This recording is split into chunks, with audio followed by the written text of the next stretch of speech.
Are you having problems with coffee grounds in your coffee? Or even K-Cups exploding in your Keurig like this? I'm going to show you a few things you can do to try to solve this problem. First, the problem may not be with your Keurig, but with your K-Cups. If this just started happening to you recently, or even just randomly with your Keurig, then check the last batch of K-Cups you bought. When you look at the K-Cups, turn some of them sideways and check the foil top. Here's what a normal K-Cup looks like. See how the foil top is pretty much flat? Also, see how the outside edge of the foil top is attached firmly all the way around? In contrast, here are a couple of examples of what a bad K-Cup might look like. These are a bit exaggerated here so you can see them better. The one on the right has a defect where the foil attaches to the side of the K-Cup, while the one on the left has a bulging top. Both of these defects can cause coffee grounds in your coffee, or even exploding K-Cups. The separated foil is obviously due to a manufacturing defect or damage during shipping. The bulging top on the other one is usually due to an extreme change in altitude between where the K-Cup was manufactured and where it was bought. If you have a batch of K-Cups where the top appears to be bulging, there are two easy ways to fix the problem. If you're in a hurry, then you can just push the K-Cup down on the bottom needle before you close the top. Push it all the way down onto the needle until you hear it pop. This should relieve the pressure on the K-Cup so it doesn't explode. A better option is to use something to poke a small hole in the top of the K-Cup, like a toothpick. Here's the same K-Cup with the small hole after brewing with no coffee grounds leaking out. If a K-Cup's foil top is damaged, there's no real way to fix it.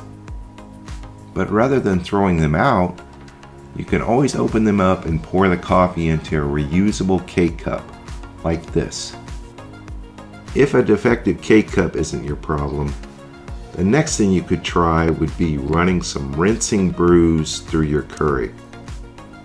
Basically, this is just running the Keurig through a few brewing cycles using regular water without a K-Cup. If there are any coffee grounds blocking either the top or bottom needles, this may help to dislodge the coffee grounds. I'd suggest running at least 2 or 3 of these rinsing brews for the best chance of clearing any blockage. Something else you can try is to descale your Keurig if you haven't tried that already. You can use vinegar, Keurig's descaling solution, or citric acid powder. Personally, I use citric acid to descale my Keurigs, which is chemically similar to the Keurig solution. I even made a YouTube video on how to mix up your own citric acid descaling solution. I'll put the link in the top right corner if you want to check it out later. If this doesn't help, the next thing you could try would be to clean the bottom needles on the K-Cups pot holder. On most Keurigs, this is fairly simple. First, open the pod chamber on your Keurig.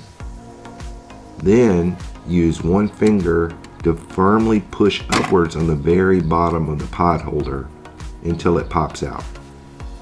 It's a bit hard to see here, but there's a small needle pointing upwards at the bottom of the chamber. Be careful because it's sharp.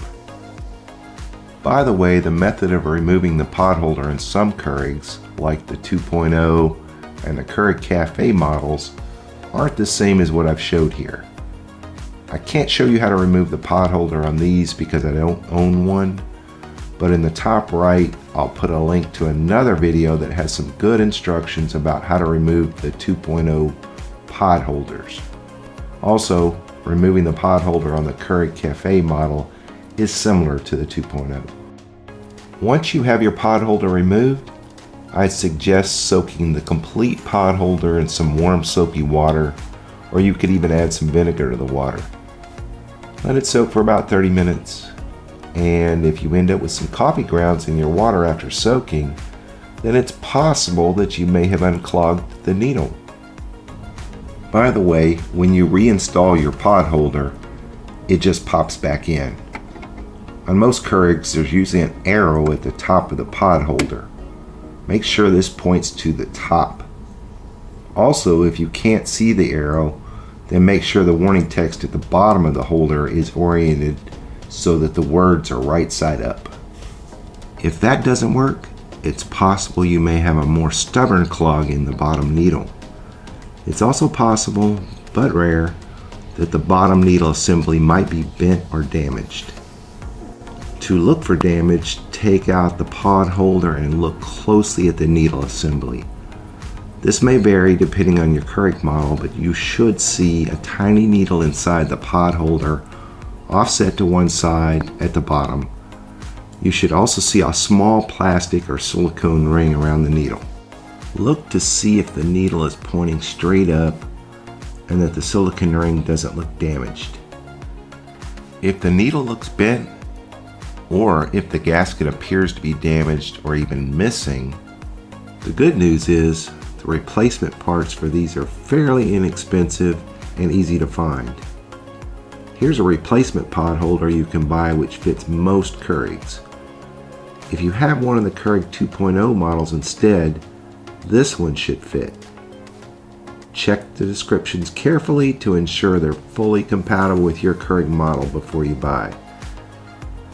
Now, if you don't find any damage, then you might just have a clogged needle. Before I show you how to clean your needle, please give me 10 seconds of your time and watch a message from my sponsor.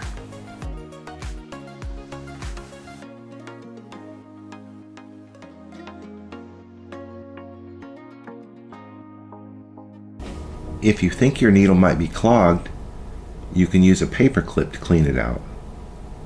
Bend the paper clip a little so it looks like this. Next, you're going to thread the end of the paper clip into the tiny hole that's in the needle itself. It's possible to access the needle from the top of the pod holder with the paper clip, but I've found that the angle of the hole really doesn't allow you to get all the way down inside the needle. The best way I've found to clean it is to remove the bottom part of the pod holder so you can push the paper clip up through the bottom of the needle. The bottom of the pod holder will sometimes be able to pop off with just a little bit of force. However, I had a little trouble removing this one with just my hand, so I used a very small flathead screwdriver to help me out. As you can see, there are two plastic tabs on either side of the pod holder on the bottom half. With one hand, gently pry up on one of the tabs and at the same time use your thumb to gently press down on the end, and it should pop off for you. Now, if you look through the needle at the bottom, you might actually be able to see if there's a clog. Even if it looks clear, you might want to clean it anyway. I actually found a tiny chunk of coffee ground in mine when I was filming this. Now, take the paper clip and push it up through the bottom. You may have to wiggle it around a little bit to get it to go up in the hole. Try to push it all the way up through the other side.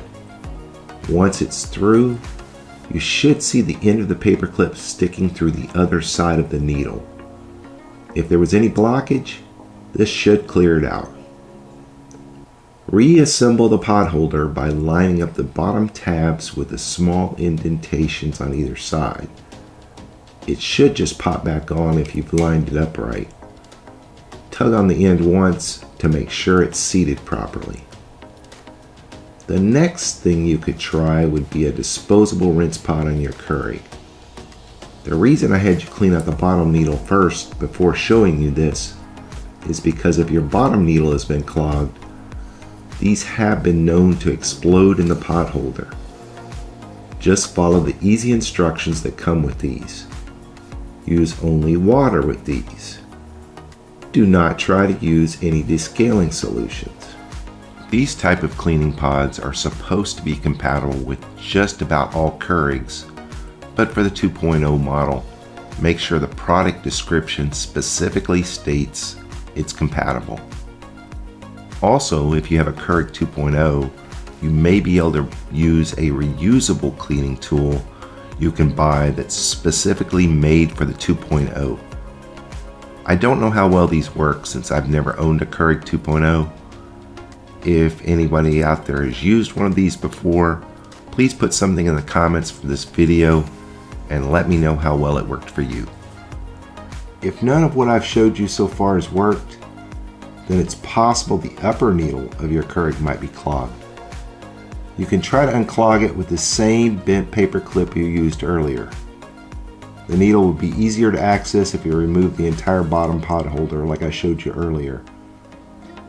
On most Keurigs, there are 3 small openings in the needle you'll need to clean. If you have multiple needles, you should try to clean all of them, but give the middle needle the most attention. Push the paper clip up carefully into the first hole until you meet resistance, but don't force it up any further. Carefully work it forward and then back a few times to loosen up any coffee grounds that might be stuck in the needle. Do this again for all 3 holes in the needle. When you're done, I'd suggest running another rinsing brew to get any loosened coffee grounds the rest of the way out. Hopefully, what I've shown you here will get rid of your coffee grounds problem. If it did, please let me know by liking this video or even leaving a comment. Subscribe if you'd like to see more of these kind of videos in the future too.